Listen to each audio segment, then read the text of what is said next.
I share every win and everything I do with them. And anything I do in advocacy, I will forever mention his name and his family because I his passing was not in vain.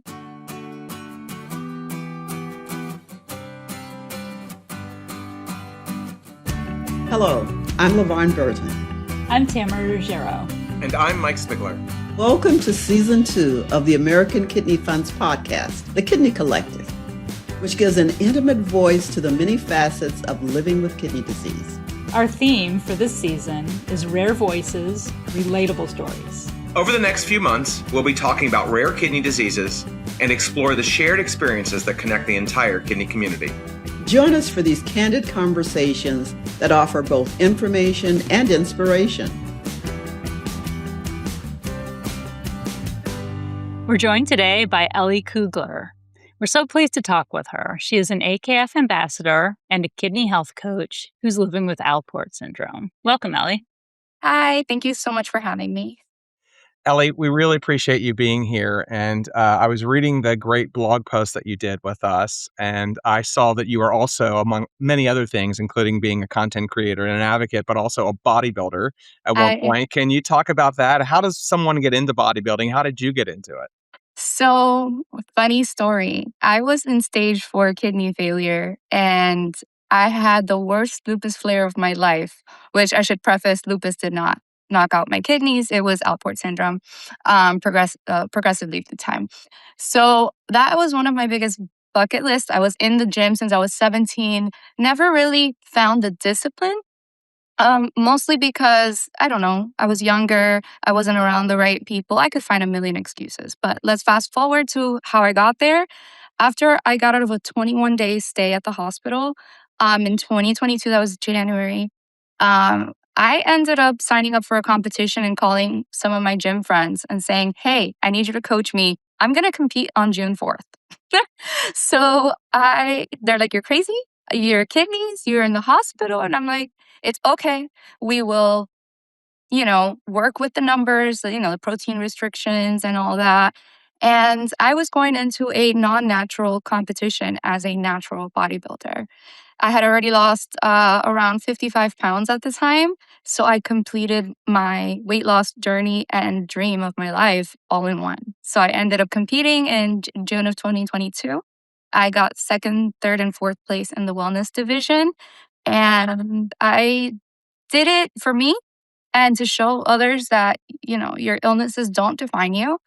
One of my favorite things to say is you turn your pain into purpose. And that's what I still do. I haven't been able to compete since then. However, it is my future plan because I did get transplanted in November of last year. And congratulations on the transplant. Thank you. How did you find out you had kidney disease? Just walk us through what your journey was. Since I was in my early years, I'd say before 5 years old, I had kidney issues and they couldn't explain why. I would have infections, stones all the way through being a teenager. And my infections were always like hard and fast. Like one day I would wake up, I had fever, I could not urinate. Mom would take me to the hospital. I say I spent more time in the hospital than in elementary school. Somewhere around my teens, they couldn't find a reason. They said maybe I had a strep infection and it hurt my kidneys in some way, because all they could find is proteinuria and hematuria. Keep that in mind. Plus, all these things that kept happening, I was just susceptible to it because of their reasoning. Through my teen years and 20s, I never really had a problem except for high blood pressure that they could not pinpoint why. I had no cardiac condition. My kidneys were normal. My blood work was normal. I'm too young to have these high blood pressures. It has to be stress. So I didn't really get a real diagnosis until I was in my 30s, where I ended up in the hospital throwing up, admitted at first for observation because my creatinine was over 2. And they couldn't get it to calm down. It wasn't a hydration issue. They pointed out the proteinuria and hematuria again. And, oh, is this normal for you? And I'm like, look, a lot of doctors pointed out, say to check my numbers. Nobody says anything. I'm not new to the hospital. So if no doctor has said anything, then I don't have anything. which is what happens to a lot of us. Turns out my kidneys are at 35%, and this was 2020, in January 2020. And I met my first nephrologist, and he diagnosed me with chronic kidney disease stage 3B. At that point, we still did not have an Alport idea. It's so sad that you had had all the data, because so many patients that we talk to aren't even having the urine tests done, right, to even know that that's happening. But to have that data and still taking time. And you mentioned lupus as well. So, did that come with the Alport syndrome diagnosis, or was that something you gotten beforehand? No, I never had lupus. Actually, when I was in the hospital, when that event happened, that I met my nephrologist, got my diagnosis of chronic kidney disease, they did a biopsy and blood work, and I had no lupus present. So they checked for that too, because I had a high blood pressure, but nothing insane, and no other reason. I was young. We don't think young and serious diseases, right? Even if they are doctors of many, many years. I guess they don't want to face the reality that this can happen, because I have never met so much, I don't want to say ignorance, but it's the proper word, that even though it's their field of study, they don't focus on these things, which I think would make such a difference. I got diagnosed officially with Alport a year later. Around the same time, another doctor had found my lupus. So we don't know if it was triggered from the medical stress in general, if it was just a late onset. Women with lupus, it is known that after the age of 30 is when we get diagnosed most of the time, either because we haven't taken care of that and really thought of it, or symptoms weren't serious enough, because most of us have mild lupus. I have moderate. Right now, it's thankfully very quiet, knock on wood, because of the answer rejection meds. But it all happened at the same time. And I do want to say something, because why didn't my pediatric doctor think of Alport is a good question. He's actually the one that ended up talking to my nephrologist, now me older. I believe he's still the department head of Florida nephrology now, my pediatric doctor. He was fantastic. He's the one that brought up the Alport syndrome later, but when I was his patient as a child, it wasn't a mention. It's only because Alport isn't old in the sense of discovery and research. Last time I looked, it was about 30 years. I'm 37. It matches with why, as I was having these issues, nobody thought of it. And if it was a thought in someone's mind, it wasn't out there yet.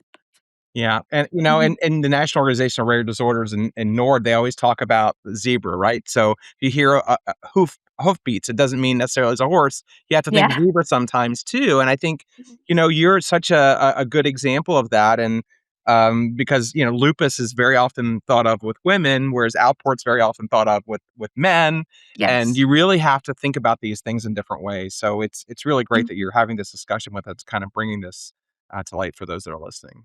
There's this outdated misconception that women are Alport carriers, but can't be severely affected by it. And so I wonder if that misconception may have played a role in it taking, you going through years and years and years of kidney issues and not being diagnosed. I I do have my theory on that, because in men, Alport is much more aggressive as versus in women. However, most of the people that I have met in my years meeting people and advocating and helping, I have only met one man with Alport. Not saying they're not out there. Now I'm in a group on Facebook, another group, and all these people, either them or their children have it. And it's a whole different world once you find these advocacy groups or just people trying to help each other. But most of the people that I meet are women. The thing is, we have milder symptoms. I'm one of those cases that my doctor says it's more aggressive than he normally sees in women, because I did go deaf on my right side. Um, I didn't go from zero, 0 to 100, where I just woke up one day and I was, as a kid, sick, because I know people that have been on dialysis since they were 17 because of Alport. So that is, I don't know. It didn't happen to me that way. It happened to some others. To me, it progressively went down. I got curious, pulled my own records, and before I was diagnosed with CKD, period, in the ER and in the hospital that stay in 2020. My kidneys were declining for 5 years and not one doctor mentioned anything, not even my primary. My GFR and my creatinine were just tanking. So that may play into that where, most men are known for Alport, but is it something that they don't look at for women because our hormones do fluctuate our numbers as well? I don't know. We hear that all the time from people that their numbers were declining for years and nobody said anything to them until it was in a really serious state. That's why advocating for yourself is so important.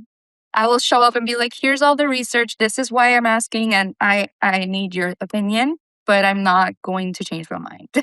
Well, if you don't advocate for yourself, no one else is going to sometimes. So, it's really great that you have that confidence. Yeah, thank you. It's a very serious thing with me, and even with people around me. They might get annoyed, but if I save your life one day, you can thank me. It's okay. I don't want to see someone go through it.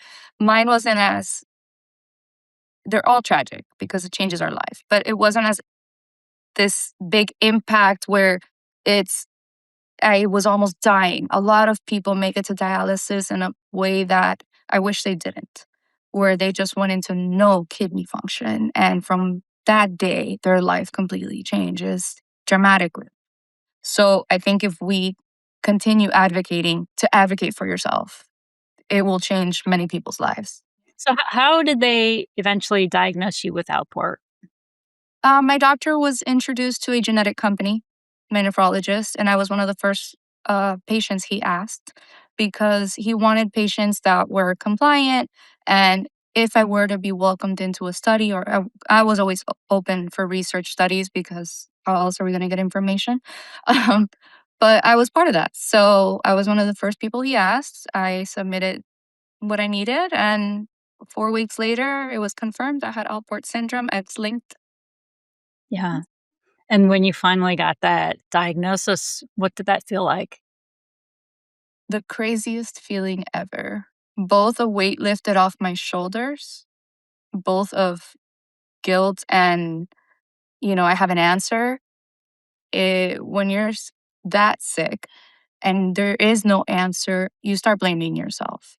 Also, in the hospital, they don't do a very good job of saying, hey, this can happen to anyone. I've had nurses and doctors, of course, in the hospital field. I would never go back to a doctor that would ask me this or imply anything, saying, what did you do this to yourself? And my immediate response, of course, anger inside, but I was already mature enough to say, let me educate you for a moment.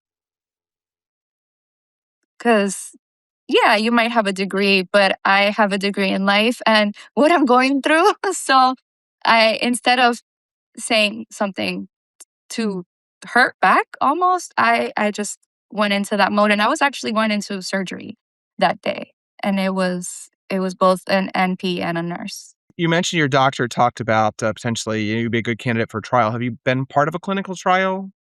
Lately, no. This study, I believe, was more to see who was an Alport patient and what was it, what was my case. Not such as me participating in either medicine or answering questions weekly or things like that. I've done things like that in the past, but not with that Alport study. I'd be more than happy to be part of it. Donate myself to science before I die would be great because everything is happening now. I have a kidney graft now, but my kidneys are still within me. My genetics are still within me. My medical records are extensive. All my studies, my theories. I mean, everybody tells me to write a book, but it's a lot that I've been through, and I'm very open to speak about things. Well, I think it's great that you are supportive of that in trials, and the Alport Syndrome Foundation is a great partner of ours. I mean, there are now trials happening again in Alport syndrome, and there's that hope I think where there was not a lot before, and we can drop a link to them and some more information on that in our show notes. What has it been like? I mean, in addition to going through this entire experience. Alport's a rare disease. And so what has that been like, having a rare disease? What impact does that have on your life? How can I best describe it? As for physically, it's having all these answers as to why I've been deaf. I've been deaf since high school, like, well, hard of hearing, because I can't hear practically at all through my right ear. It hasn't affected my eyes. I know it affects the eyes as well. It's similar tissues to the kidneys, from my understanding. Through my life, I wish I knew I had it to understand how it works now. So there is no cure for it. There is no modification for it. So you kind of have to accept that the hardest part of it is accepting that there's nothing you can really do to change the fact you have Alport. So it's not like a flu, you take some medication and it goes away. So I feel with me, it's been more mental, the challenge, than physical. The kidney disease gets treated like any other, in the sense of I went through medicine changes, diet changes, lifestyle in general. I then got on dialysis. Nothing is treated differently because, in essence, is you try to save that kidney as much as your kidneys as long as possible. You can control kind of the progression. There weren't as many medications or trials at the moment. By the time I was diagnosed and got into dialysis, there was nothing available. So, in terms of Alport, you just have to learn to understand that it is something permanent. It is still being researched and understood. The biggest advice I could give is get support, understand what you're going through, stay on top of your labs. Alport didn't change anything in the essence of my side effects. Once I got on proper medication through a nephrologist, my blood pressure was no longer the main issue because now we knew it was from the kidneys. They changed that. I wish they would find more than pinpoint more of what Alport is besides a type 4 collagen protein defect. What am I going to do as a normal person that doesn't do science? What am I going to do with that? I did learn about the biology of it. We're not just carriers as women. As women, it just depends how we have kids and what we have. It's 50-50, boy or girl. Men, it's 100% girls. So if it was my husband instead of me, if we had all girls, they would all have it. Unless you go through the IVF route, and that's another long story. And I did go through that. Unfortunately, couldn't move forward, but that's how I learned more about the genetics of Alport.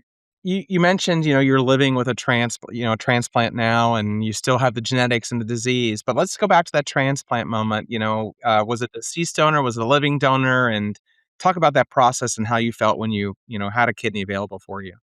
Well, I tell you that my story is not common. So it was not through the list. It is a deceased donor, but it was a direct donation. So how it happened was my mom's sister-in-law, so my aunt-in-law, if you will, unfortunately, her son was hit by a car and she was in ICU. He was not my transplant donor. He was the way that my aunt-in-law, she met this family, that their son, um, which I would love to mention his name because I promised even to him that nobody will ever forget him or what his family did, which is Haliud. And he was 29 years old. He had an accident on Halloween night. He jumped into the pool, hit his head. So from there, they took him to the same Jackson ICU here in Miami that my cousin was in. So the families met the day the parents were deciding to donate his organs was the second day they had spoken, and they told her about their son's problem and they were making a decision. She told them my story. And because of my story and the wonderful advocate there for Donate Life, they decided to not only donate his organs, but to donate directly to me. Yeah, and it turned out that his father's side of the family is a long lost side of my father's side of the family. My great aunt, my great great aunts, here we go again. But this is my dad's side from Cuba were actually there. And we found out over conversation because I did get to meet my donor. He was obviously unconscious, but I got to speak to him, his whole family, and that was um yeah, it was a month to the day from my hysterectomy, which I had to have because I had endometriosis. Um, so it was overwhelming, and then turns out we were 100% match the next day. Unbelievable. Wow. Yeah, Wow, what a That is story. quite that is one of the most, emotional transplant stories I've heard. That is really, really, it is. impressive that that happened in that chain of events. Yeah, and they have taken me in as one of their own, like, if I was one of their daughters now, and I'm still in touch, and I share every win and everything I do with them, and anything I do in advocacy, I will forever mention his name and his family because I his passing was not in vain. There was a reason to it, and for even though one side was grieving, the other side was celebrating. It it was for a purpose, and I will forever honor that. How do you sort of process that, knowing that he lost his life and you were able to live with his donation? I mean, I think for a lot of recipients, that can be really challenging to sort of process and come to terms with. It was hard. It still is. I can tell the story now more easily. I couldn't speak of it, not even before. It was 3 days before I got the transplant, and I was part of his, honor walk through FaceTime. Uh, I you get a lot of guilt and shame and, uh, I guess survivor's guilt is what it's called. Um, and it's really hard to talk to his family on, like, certain days. So, I made 6 months, and my first instinct is to call his mom and dad, and say, "Here we are," but at the same time, you know, I know they're grieving. And the same weekend that became my second chance of life was the end of his.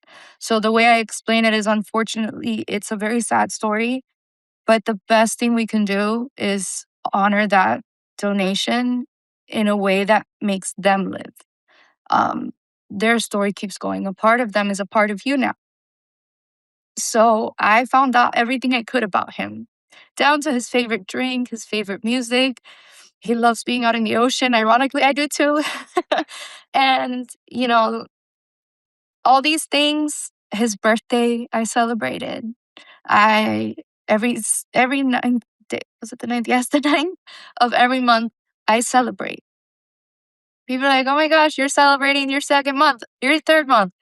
Yeah, I'm gonna celebrate not just every year, every month.